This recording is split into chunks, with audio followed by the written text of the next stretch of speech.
भारत के मुख्य न्यायाधीश डीवाई चंद्रचूड़ ने कहा कि संवैधानिक तंत्र तभी काम करते हैं जब चुनाव आयोग, सुप्रीम कोर्ट आगे आए।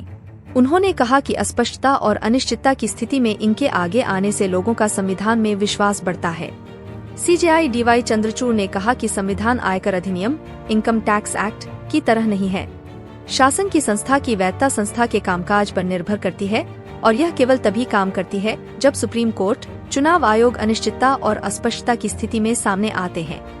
सीजेआई ने दक्षिण एशिया में उच्च न्यायपालिका के बीच एक तुलनात्मक संवैधानिक प्रक्रिया का आह्वान किया ताकि पड़ोसी देशों द्वारा कानूनों का बेहतर परीक्षण किया जा सके।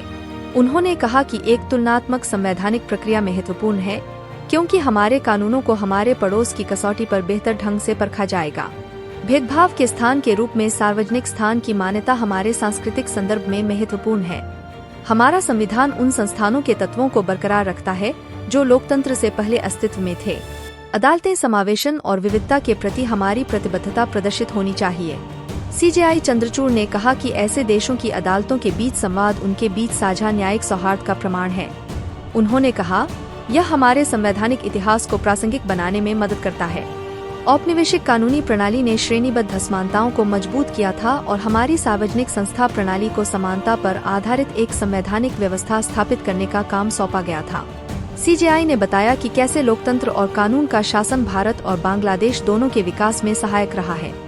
सीजेआई डीवाई चंद्रचूड़ बांग्लादेश में दक्षिण एशियाई संवैधानिक न्यायालयों के सम्मेलन में भाषण दे रहे थे। इस मौके पर बांग्लादेश की प्रधानमंत्री शेख हसीना भी मौजूद थीं।